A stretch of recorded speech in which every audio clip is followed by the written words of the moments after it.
Okay, guys, we are live.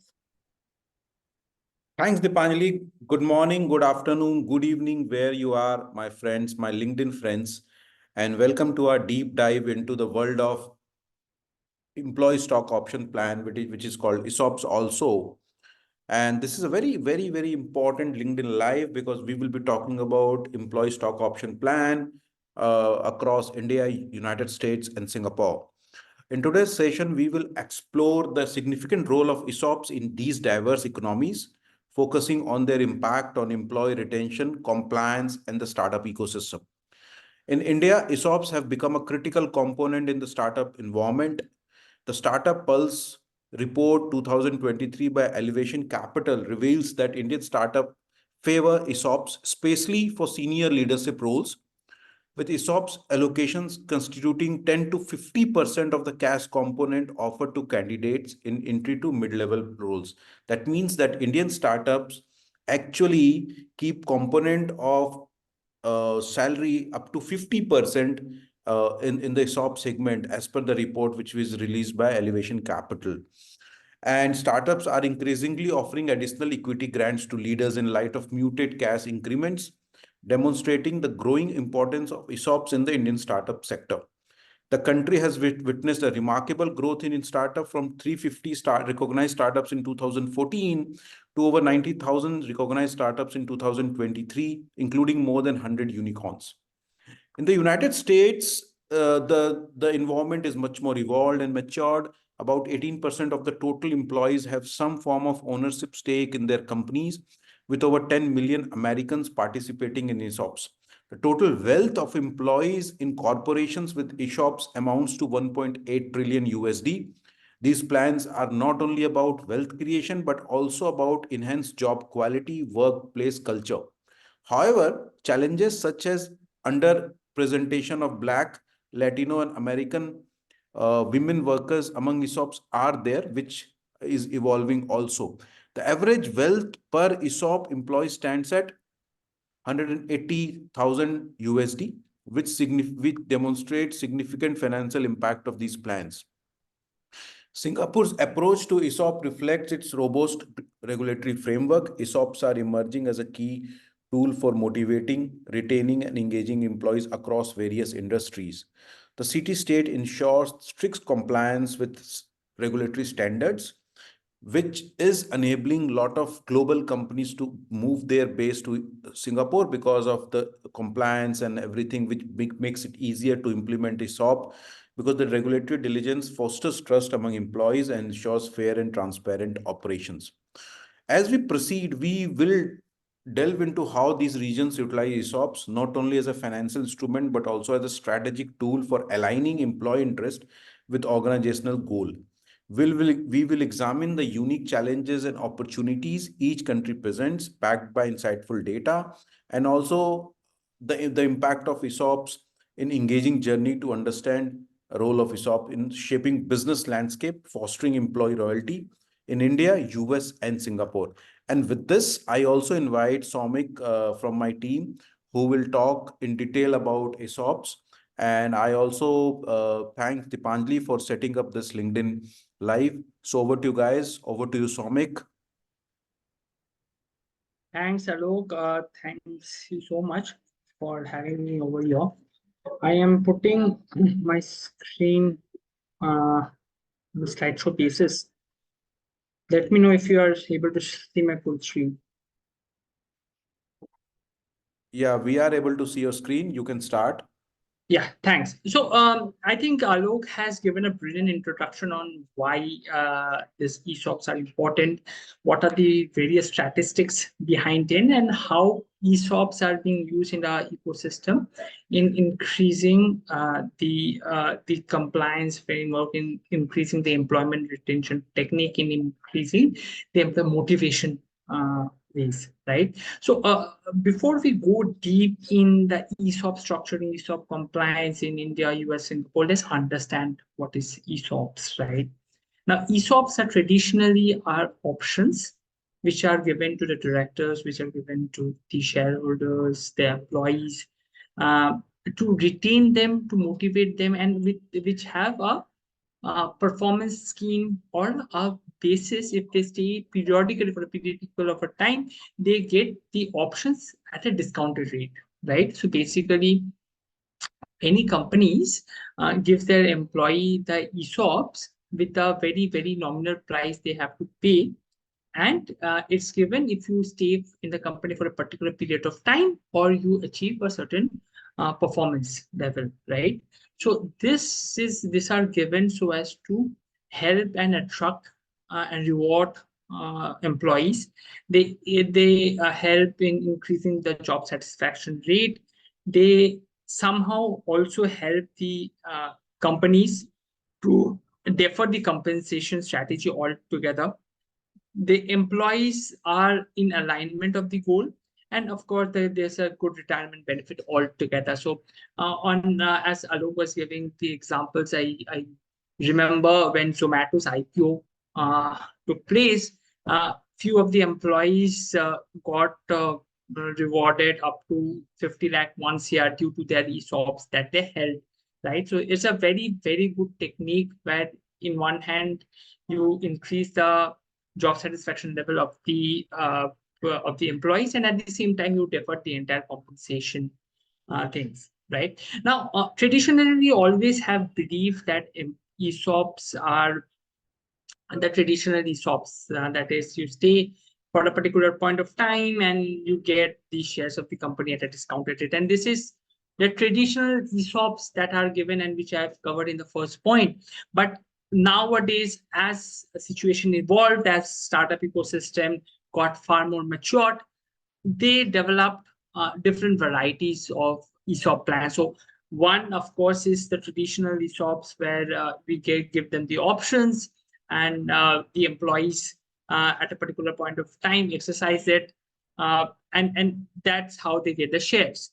But of late, how things have evolved is that there is evolvement of something called phantom stocks. Right now, what is phantom stocks? Phantom stocks are basically you give them the options, right? This is the fair market value of today. If you stay for a particular point of time, or if you stay at a particular till your performance reaches this measurable quantity, then you get the upside. So say for example, I get a phantom stock of a particular company, and per share value is say 100 rupees, right? And I help the company to grow, and after say 5 years the per share company is around 1,000 rupees. Okay, so number of shares into 1,000 minus 100, that is 900. 900 into number of shares is what the monetary compensation that I will get straight. That's the entire cash component. There is no shares, nothing. It's just straight cash component, which helps the employees as a whole, right? I mean, you do not have to get their shares. You just give them money, get the money. That's what the employees want. The founders are very much in sync with that because they do not have to share the cap table with the employees, right? The cap table is with the founders itself, right? So that's how the phantom stocks have evolved. There is employee stock purchase scheme wherein for a particular period of time, every for the salary, from the salary something is deducted, and they get after a point of time the ESPs portion. That is, every month some amount is deducted and cumulatively you get something. The RSUs, on the other hand, is performance based. So if you reach a particular condition, your performance or a milestone, you get the RSUs. So this is how the things are structured. Now, what are the advantages and disadvantages of ESOP implementation? And there are disadvantages like sometimes we stick to only traditional ESOPs. It's a bit complex for tech employees. You have to explain them. It's a transition. There's a long process of transition. Sometimes liquidity, especially in startup ecosystem, is a challenge, and there's a market volatility. So it's a bull market, bear market. In the ecosystem valuation, based on that, things happen. But on the other hand, the advantages are huge. You get a motivated pool of employees. They get a retirement benefit. Succession plan is there. Tax benefits if you plan accordingly, and there is an increase on productivity. Now, many a times what happens is that there are several things that are there in the ESOP plan, and both from the founder perspective as well as from the employee's perspective, it is difficult to understand what are these terminologies. So we have tried to break it in layman terms. There are 5 or 6 important points that one need to understand during ESOP implementation, whether you are an employee or you are a founder of a startup which is giving this ESOPs.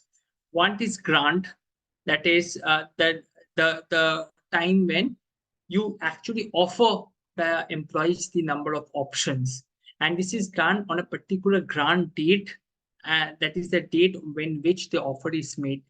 The vesting period is the period through which you will be giving this grant. So say, for example, you say ki you will get 100 ESOPs divided into 5 years, right? 20 each after each year.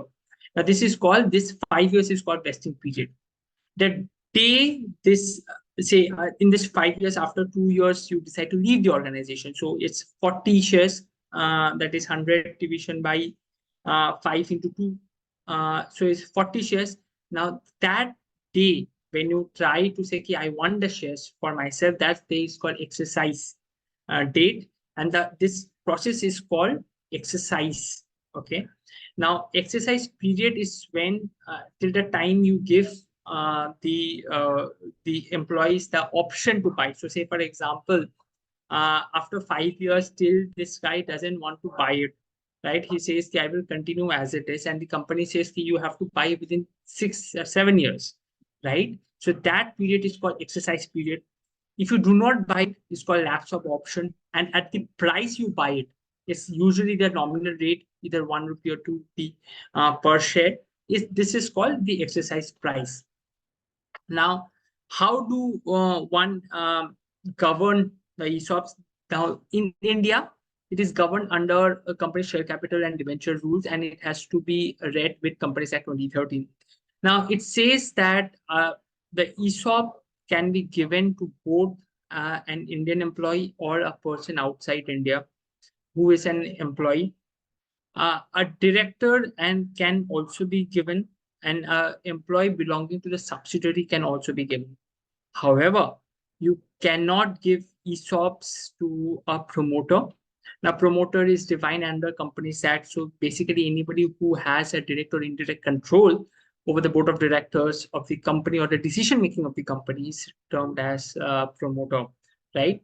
A director who either by himself or relative of body corporate of a company controls more than 10% of the company, you cannot give them. So basically, if you have a non-executive director, right, or you hire a CTO who happens to be in the board of the directors of the company, then you can give him, but you cannot give him more than 10% of the equity share. However, in case of through a special resolution, and when I say special resolution is 75% of the shareholders, if they agree, then there are ways that you can give them, but there are certain restrictions which are far more customized and have to be deep driven to understand. But this is the holistic overview of the entire process to understand. Now, the process of implementation is we have to draft a ESOP agreement, and the charter, the memorandum and article of association should allow. If it doesn't allow, it should change. The article of association should be modified, and it should allow ESOP implementation, because until that happens, any startup, any private limited company cannot give it, right? Then a board meeting has to be passed. A EGM notice has to be given along with the explanatory statement. What is the ESOP plan? What are the plan letters? What are exercise date, exercise period? How many ESOPs are given? The entire thing has to be annexed. The shareholders should approve it, and then an MGT 14 has to be filed. A valuation report is mandated as per Income Tax Act, and this once the valuation report is coming, you can offer the grant letter to all the concerned employees on this. Also, the Companies Act mandates that once you offer this, ESOP registered under SS6 has to be maintained by the company, right? Now, let's understand this into different perspective. Uh, Now, how is ESOP tax? And Alok, you can come in over here. So ESOP generally have two phases. One, the traditional ESOPs, and second, the under budget 2020, there had been a modification for specifically for startup. In this, at first, let us underview what is on in general, what is ESOPs. For taxation. During ESOP taxation in India, perquisites forming the total salary component is taxed. So whatever perque it's is the ESOPs is added during the time of exercise of option, and you get it under your perquisites. The capital gain is done when you sell these shares. So you get at a say a 10 at a value of 10 rupees, and then you sell the shares. Then of course you get the capital gain portion. The capital gain is again divided into a short-term capital gain if it's under 10 years, it's under 1 year, and if it's more than 1 year, you have to get 20%. But there is a leverage that if you take the benefit of indexation, then it's 20%. If you do not take the benefit of indexation, then again is 10%. Now, this is for the general sort of a framework. Now, for eligible startups under budget 2020, there were various modification that came in. Now, what are these modification? The So, modification. so Soumik, so let me explain that, Sure, sure. and let me just give a background also in terms of what was happening. If you go to the slide, the slide, last slide.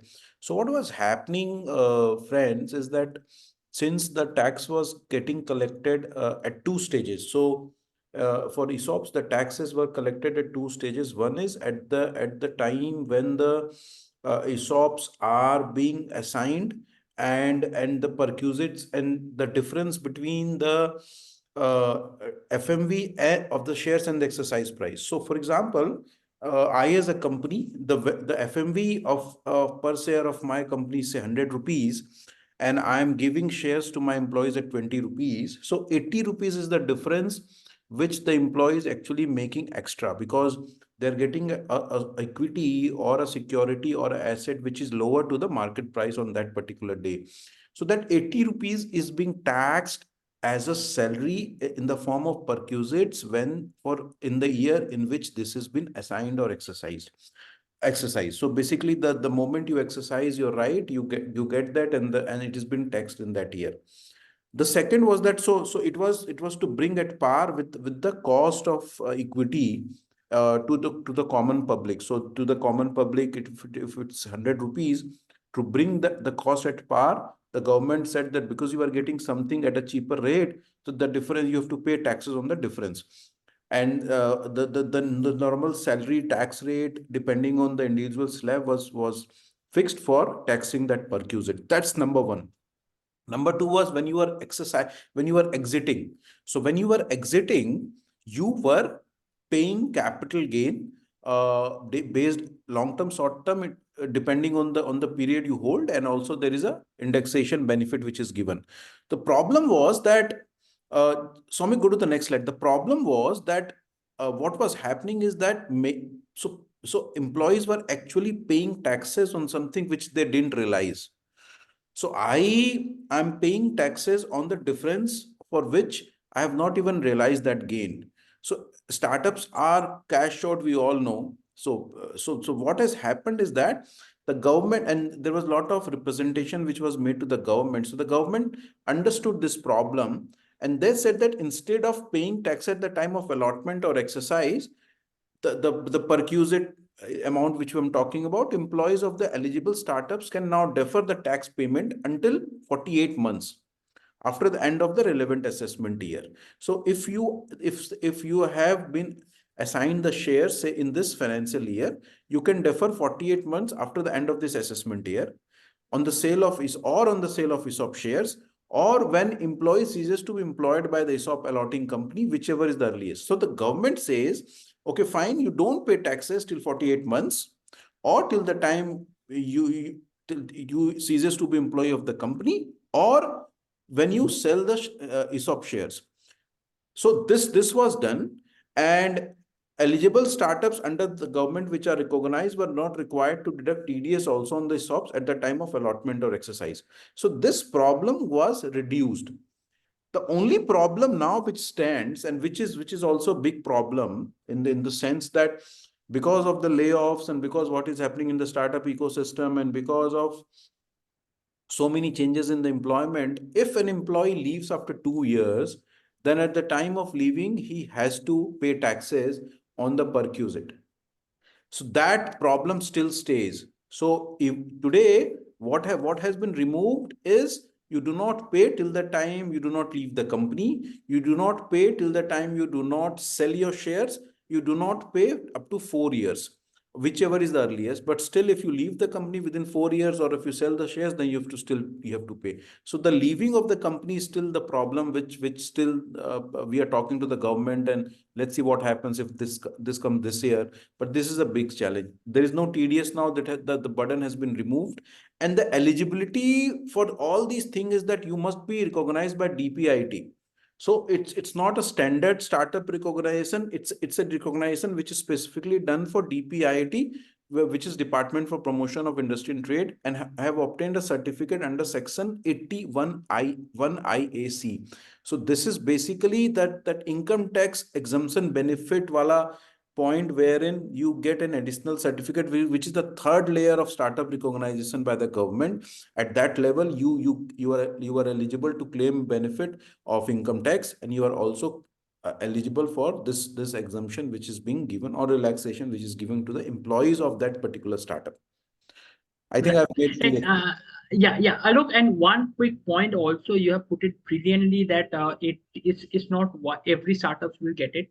It's once you get a DPIIT certificate under Startup India, then you have to apply for a certificate under Section 80 IASC, and only if you get an 80 IASC certificate, then your employees will get that. And this is very important, what Alok has pointed out, because for any holding subsidiary relationship, so if your captive sits in Singapore and your employees are in India, right, on a subsidiary basis, which is very common in the ecosystem, you do not get the Startup India benefit. So employees of startups whose capital are in outside India and have a structure in India, for that matter, if that startup have any subsidiary anywhere in the world, in India or outside, because Startup India registration clearly mandates that if you cannot become the holding entity or a subsidiary entity. So in case that is also effective, then also you will not get this exemptions and you have to fall back in the traditional ESOP taxation, right? So right, so that's from the taxation from the Indian point of view. Now we will diverge to the ESOP from the Singapore perspective, right? Now, Singapore is again it's a very preferred destination for ESOPs implementation, simply because there are less paperwork. There are valuation report is not mandated. You get a global audience from Singapore. It's very fairly taxed. The tax rate are quite cheap, and of course, more importantly, they have treaties with different countries, right? So employees from different geographies can join it and get the benefits, right? Even if they do not set in Singapore, they can get Singapore-based ESOP companies, ESOP usually back in their respective geographies. Now, now, at first, just to want to give a brief overview, the process is again fairly simple. You have to have a ESOP plan. You then get a board resolution done, undertaken, and the shareholders should also approve it, and you're good to go. The Singapore mandates that the company has the entire way to allot these jobs. So you can have a expedited vesting. There is no cliff period. There is you can give the entire share from day one itself. You can structure the ESOP plan at completely at the discretion of the board of directors. So there are no particular guidelines behind it. The government gives total leeway to startups and companies to have their structure included, be it companies that are owned by foreigners or companies that are owned by Singaporean. The entire leeway is given, right? Now, the tax treatment of Singapore is again during the time of exercise and restrictions. If there are restrictions during the time of lifting of these restrictions, this taxation will be triggered, and this taxation will be given in case both the employees, if it's in Singapore or outside Singapore. If it's outside Singapore, then the DTAA between the countries where the employee belongs to or resides and the Singaporean, that DTAA has to be studied, and then the taxation will be involved in this regard. Now, ESOP in US is again has two major sort of advantages. It's far more matured in all the three geographies. US is the most the country with more matured ESOP background, and it of course is a simple which we have already spoken about, that is it helps the productivity, retain talent. It helps in the corporate finance management as well. In ESOPs in US, there are two type of ESOPs down the line. One where the employees are directly given ESOPs by the company, or the other method is the ESOP plan is allocated to a trust, and that trust is then again allocates ESOPs altogether. Now, as per the compliance is concerned, we need to check whether it's a startup or a private limited or a public limited company. Then we have to have this entire ESOP plan where the is mandated to have the eligibility, granting, vesting, exercise, dispute resolution all put in. Okay. The third is, of course, you have to get the shareholders' approval and also file, if necessary, to the SEC. The ESOP committee will oversee the entire plan, and we need to maintain the accurate transaction of this.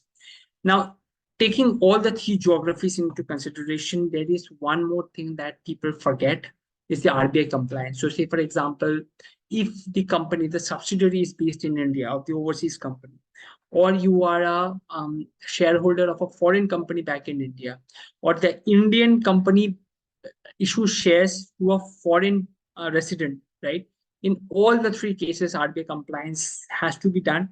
And more often than not, people forget the RBI compliance and get the scrutiny notices from the Reserve Bank of India. So one needs to be very, very clear about it. In case of any cross-border structure or employees residing both in India and in overseas geographies and getting shares of a foreign company or Indian company, you need to check the RBI guidelines before the allocation is done. So when FEMA is applicable, RBI compliance is applicable when a foreign company wishes to grant ESOPs, right, to its employees working in India or to the employees of the Indian subsidiary company. So if your captable sits in Singapore and you have a subsidiary in India, then, and if you want to allocate ESOPs to the employees of the subsidiary, then the grant will be applicable. And again, when an Indian company grants option to employees outside India or for employees to the WS of the Indian company, then also this compliance will be triggered. Now, what are the compliances that has to be done? First, we need to understand what does the regulation says. The regulation has been modified in August 2022. It says that there are no limit for a residential individual to acquire shares. A resident individual being an employee of the Indian or a branch of the overseas entity, or a subsidiary in India of the overseas company, an Indian entity which the overseas entity direct or indirect equity holding, right? So many a times what happens is that in this structure, you do not have a direct equity holding, you have an indirect control. So also this is applicable. The indirect equity holding is done through control or any other influence which tantamounts to control, right? So you control the board of directors, you control the shareholding pattern, you control the key decision making of the company, then also this regulation will be undertaken. Now, every year when this regulation is triggered in, right, every year the subsidiary entity, that is an Indian entity, shall file annexure 4 of the ESOP reporting to Reserve Bank of India through AD Bank, so as to report the ESOP allotment of foreign securities of the holding company. So if your holding company is outside India and you are employed of the subsidiary, every year that company has to report that. And in case there is a sale of shares, then again you have to report that. The report will also, with the details issued under ESOPs to the Reserve Bank of India under 30 days of such allotment, should also be done on periodical basis. And there are forms on 15 July. You have to file these forms. Now, again, this is from the context that you have a overseas company issuing shares to the Indian employees, right? Now, there is one more situation when the Indian company is issue ESOP to the overseas employees. One need to be very careful of the sectoral caps, because you cannot cross the sectoral caps no matter what, even if you go for ESOPs. That is very, very important. There are citizens of Bangladesh and Pakistan. So if you're a subsidiary in Bangladesh or Pakistan and you want to issue ESOPs, you have to take special approval. There are government approvals that has to be taken in these cases. And of course, there are compliances under Companies Act or SEBI, right? That has to be undertaken. Now, there are RBI reporting also in this case. In this case, the RBI has to be reported to SMF portal within 30 days of grant of option not exercise. Is very important to understand. The moment you offer them ESOPs, you have to report it. And this SMS portal should also be submitted when they exercise the option. So say, for example, I offered the options and after 1 year or 2 years, they exercise it. Then also within 30 days, you have to offer the form to SMF portal to the Reserve Bank of India guideline as per the RBI guidelines. So that's about it. This is the entire structure. Alok, if you could quickly summarize this entire thing, and we can proceed accordingly.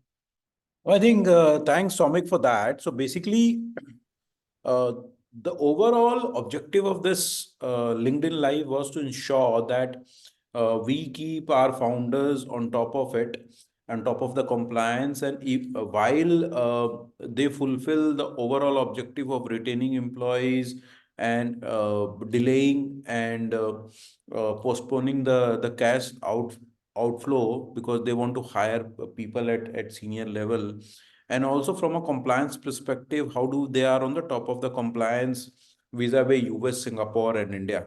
So we have been doing this. We have done with close to 200 companies now because we do a lot of global structure and global taxation.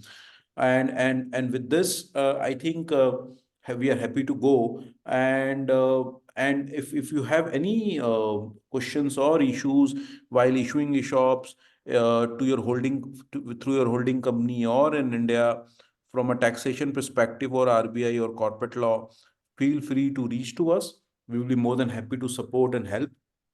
You can reach out, you can message me anytime, or you can reach out to my team or to the TMG page anytime. And with this, we thank our audience, and we also thank Somik and Dipanjali for setting up this LinkedIn Live. And as you know that I come on online on LinkedIn every Saturday. So watch out for what we do next week. But for now, bye. Take care of yourself. And as I said, do come and chat with us if you need any help on anything related to ESOP. Thanks, everyone. Thank you. Bye-bye.